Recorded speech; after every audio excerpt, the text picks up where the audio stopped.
네, 안녕하십니까. 두 번째 시간입니다. 여러분들은 어떤 인공지능을 생각하고 계신가요? 그리고 질문을 많이 만들면 좋을 것 같아요. 우리 한번 시작해보죠. 자,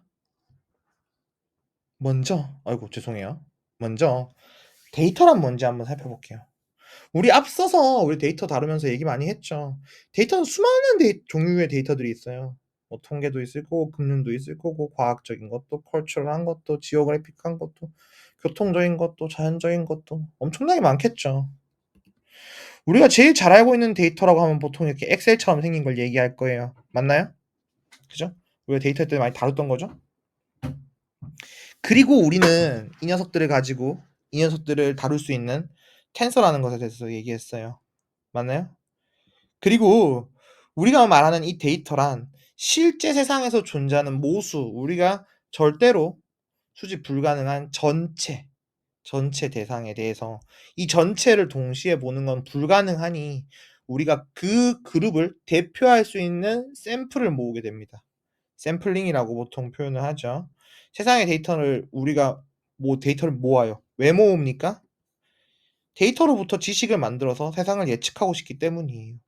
우리가 뽑아낸 사람들이 세상을 대표한다라고 치고 우리가 새로운 경우에 대비하고 싶은 거죠. 그죠? 그래서 우리는 지식을 얻고 싶은 거예요. 그럼 지식에 대해서 한번 더 생각을 해보죠. 자, 리처드 파인만의 인터뷰에서 이런 게 있었어요. 티라노사우루스의 키가 최소 8m고 머리둘레가 2m 정도 된다. 그죠? 그러면 한 2층 정도 높이에 다다르면서 머리는 창문을 통과하지 못할 거라고 생각했던 거. 기억나시나요? 혹은 네. 같은 구역에 같은 구역에서 물을 마시던 분들이 그죠? 같은 병에 걸렸어요. 상수도 시각화시킨 거. 경락고에 비행기 탄 생존자의 역설, 그죠? 어디에 장갑을 대야 되는지 이런 것들을 얘기했어요. 맞나요? 그래요. 우리는 결국 노란색 점들과 같은 과거의 데이터를 통해서 빨간색 모델, 즉 모르는 위치에서의 데이터를 예측하고 싶은 거예요. 원하는 답을 찾기 위해 어떤 모델을 만들고자 하는 거죠. 거기엔 수많은 목적들이 있습니다. 수많은 다른 문제들을 풀고 있죠. 뭐 제일 간단하게는 뭐 클래시피케이션 문제도 있을 거고요. A냐 B냐, 그죠? 혹은 리그레션, 우리의 연봉을 예측할 수도 있을 거고요. 그죠? 디멘저널 리덕션, 좀 더 이제 낮은 차원에서 이제 모양이 어떻게 생겼는지 분석할 수도 있을 거고, 클러스터링 어떻게 뭉쳐 있는지 보고 싶을 수도 있을 겁니다. 그래서 그쵸? 슈퍼바이즈드 러닝이라고 하는 거는 페이즈, 라벨드 데이터, 우리가 준비한 라벨링한 데이터, 입력과 출력이 쌍으로 지어져 있는 데이터를 주고 모델한테 공부하라고 합니다. 그런 다음에 공부한 모델에다가 새로운 데이터를 줬을 때 얘가 맞는 말을 해야 돼요. 자, 그때 이 데이터는 본 적이 없어야겠죠. 그죠? 음. 기계는 본 거에 대해서는 엄청 잘하거든요.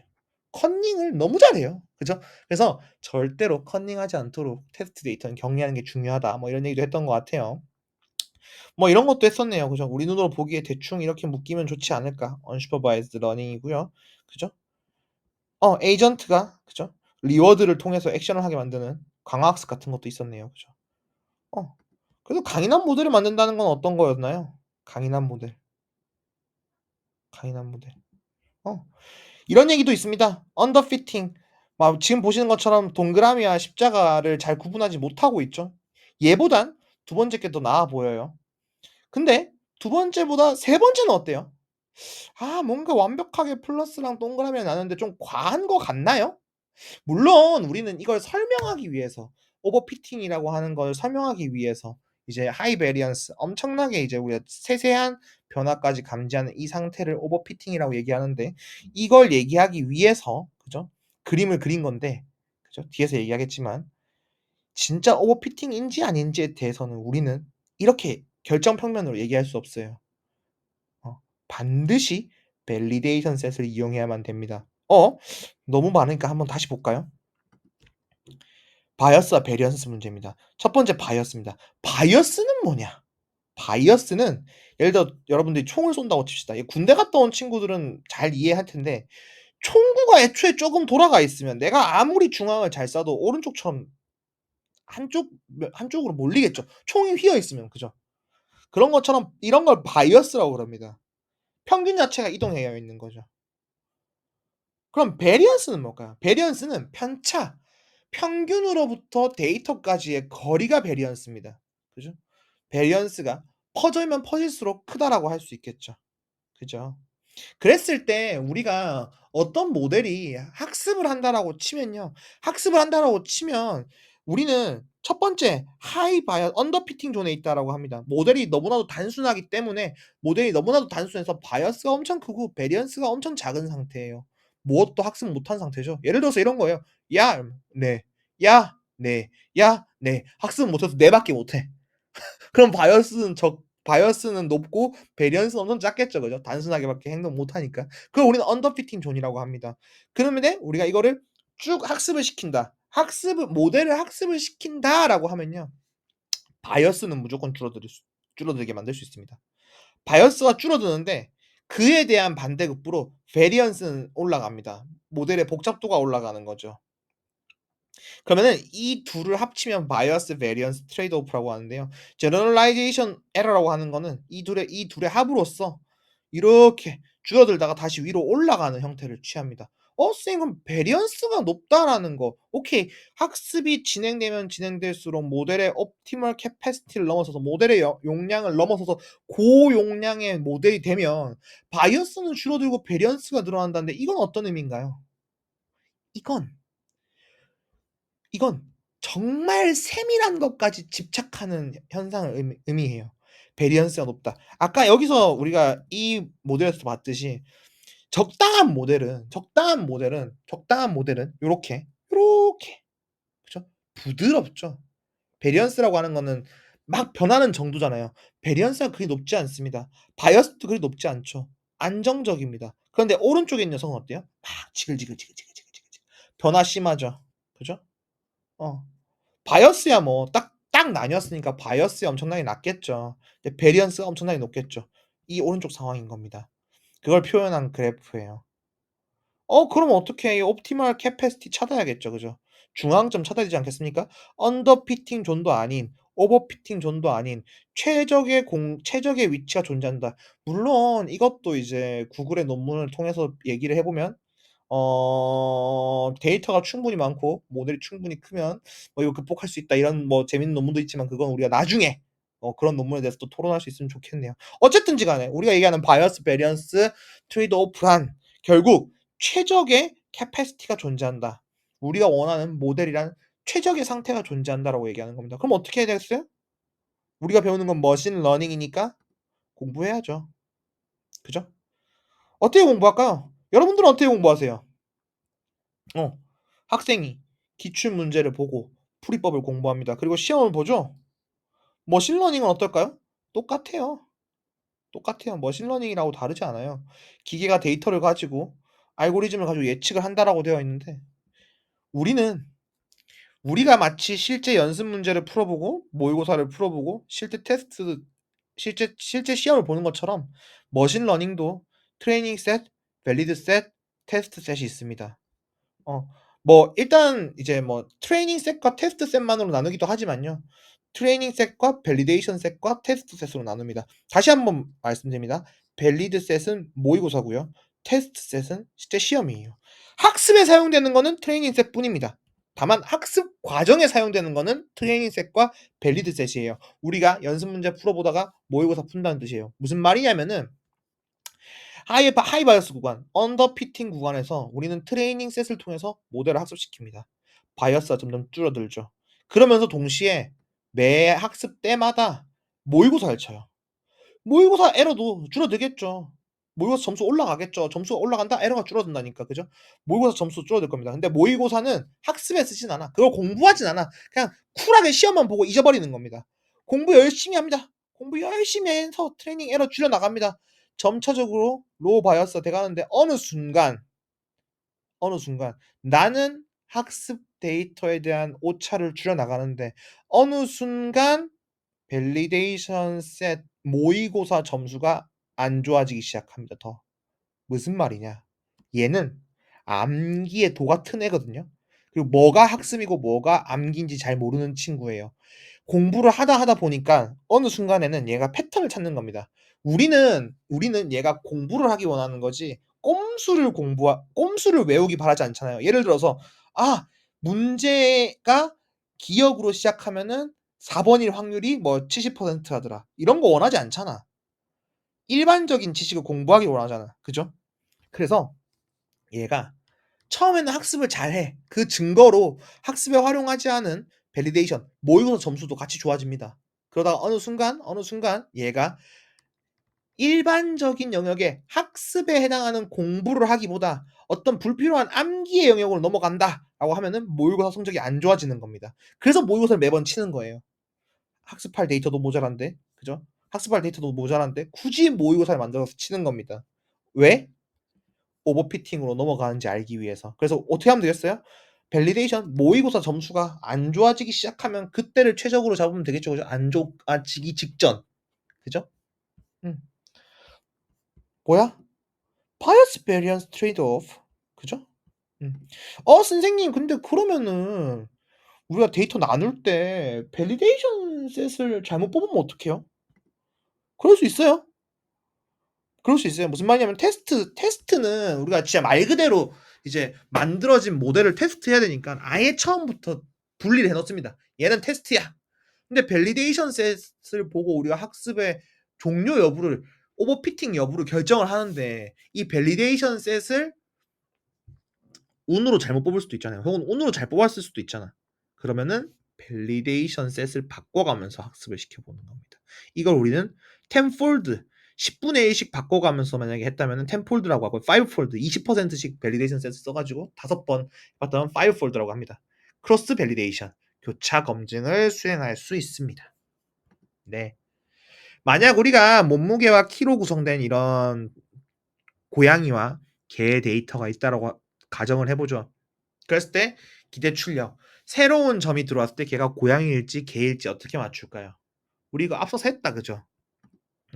뭐 좌표 변환, 프로젝션 등으로 네 가능한 연산을 찾아서 우리가 어느 위치에선가 이렇게 딱 예쁘게 만들 수 있으면 그죠? 새로운 데이터가 들어왔을 때 고양인지 강아지인지 판별하기 쉽겠죠, 그죠? 그런 걸 하려고 우리 뭐 예시로 뭐 들었었어요? K nearest neighbor 기억나세요? 아주 쉬운 그러면서 또 아주 강력한 알고리즘이라 그랬죠, 그죠? 나 가까이 이웃을 한 명을 보면 K가 1일 때, 세 명을 보면 K가 3일 때 찾아가지고 다수결, 그죠? K를 1만 보면 얘는 개라고 할고 K를 3이라고 보면 얘를 고양이라고 하겠네요, 그죠? 얼마나 큰 K를 사용해야 되며 거리 측정은 어떻게 할 것이고 클래스가 여러 개일 때는 어떻게 해야 될지 고민해 보자 그랬죠, 그죠? 이런 것만 될까요? 아니었어요. K 리그레션도 있었고 클러스터링도 있었어요, 그죠? 기억해 주시기 바래요, 그죠? 이 K-means 클러스터링, 그죠? 각각의 점들에게 가까운 점들을 찾고 그 점들의 중심으로 다시 이동하는 과정을 반복하면서 클러스터링을 수행하는 과정을 의미했죠. 그죠? 움직이는 GIF가 상당히 직관적으로 잘 보여주고 있어요. 그죠? 좀 좋은 게 있는 것 같아서 가져왔어요. 그렇습니다. 그런 것 뿐이었을까요? 우리 앞서서 배웠던 디시전 트리 기억나실까요? 디시전 트리. 남자인가? 나이가 9.5보다 많은가? 시블링 손자가 있는가? 자식이 있는가? 자녀의 수가 있는가? 뭐 이런 것들을 지표를 보고 이 사람들의 생존율을 예측하는 문제인데 디시전 트리란 그죠? 거꾸로 놓은 나무같이 생겼다고 그래서 그죠? 디시전 트리라고 했어요. 그죠? 그래서 우리가 이거를 얘기할 때 구분한다라고 하는 거는 같은 종류끼리 모인다는 거고 그거는 순도가 높아진다. 즉 불순도가 낮아진다라고 해서 그죠? 정보량이라는 마이너스 로그 pi라고 하는 정보량 함수 ix라고 했던 거 기억나실 거예요. 마이너스 로그 p를 주고 p 마이너스 로그 p를 곱해서 확률적 기대치, 확률적인 정보 기대값을 엔트로피라고 한다고 했어요. 그래서 네, 그게 그래서 우리가 수학적으로 이제 엔트로피 마이너스 로그 p든 1 마이너스 p 제곱이든 불순도에 해당하는 어떤 수학적 성질을 가질 수 있다고 했죠, 그죠? 그래서 엔트로피를 가지고 테니스 경기에 참여하는지 안 하는지 맞추는 걸 만들어 본다고 했었죠. 이 예제입니다. 그때도 똑같이 했었어요. 엔트로피 자체 현재 상태에서 아무것도 가르지 않은 상태에서 참가 여부에 대한 엔트로피를 구한 거예요. 다 구했을 때 0.940 입니다. 참가하지 않거나 참가하거나 참가하지 않는 경우에 대해 가지고 실제 마이너스 P 로그 P에 대해서 계산하여 합친 형태고요. 그럼 우리의 지금 현재 상태에서의 정보의 불순도는 0.940 입니다. 그죠? 모든 데이터가 범주형이죠. 그럼 먼저 날씨로 나눴을 때 날씨가 맑을 경우, 흐릴 경우, 비일 경우에 대해 가지고 얘가 어떤 엔트로피를 가지고 있는지 각각 엔트로피 나눠진 상태에서 엔트로피를 측정해 보면은 0.694. 온도에 대해 가지고 더움, 폭은 선으로 나눴을 때는 0.911. 습도에 대해서 나눴을 때는 0.789. 바람에 대해서 나눴을 때는 강함, 약함 0.892. 그럼 결국 우리가 원래 0.940이었던 불순도가 그죠? 그냥 단순하게 가장 빠르게 낮아질 수 있는 길은 뭐죠? 이거죠. 날씨죠. 그럼 우리는 어떻게 한다? 날씨로 나눈 거예요.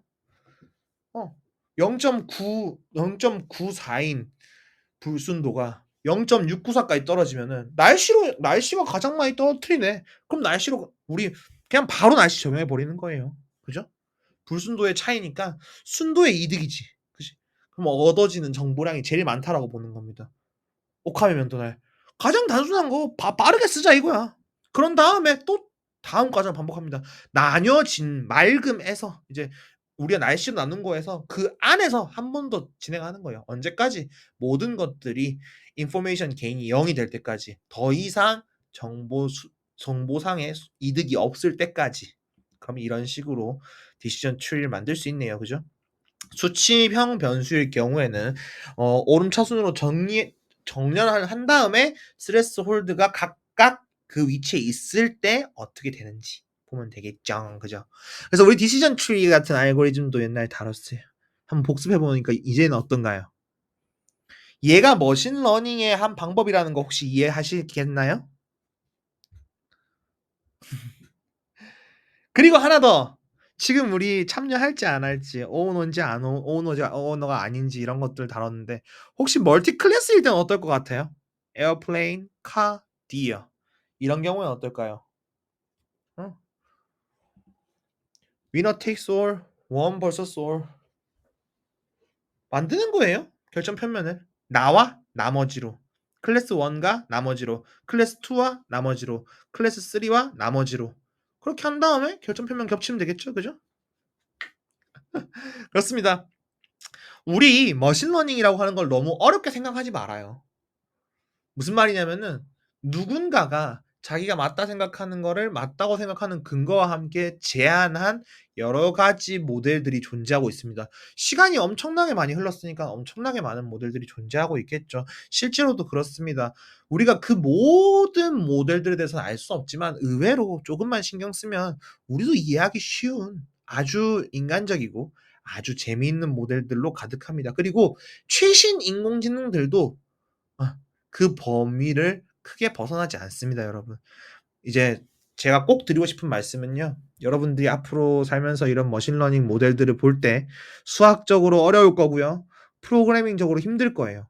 하지만 중요한 건 이들이 그걸 통해서 무엇을 어떻게 풀고 있냐는 아이디어인 거거든요. 절대로 포기하지 말고 여러분들에게 중요한 데이터를 찾을 수 있으면 좋겠어요. 그죠? 여러분들은 어떤 연구가 하고 싶으신가요? 여러분은 어떤 인공지능이 만들고 싶으신가요? 네, 두 번째 강의는 약간의 복습을 더해 가지고 머신러닝의 다양한 예들을 보여 드렸고요. 다음 시간에 다시 시작하도록 하겠습니다.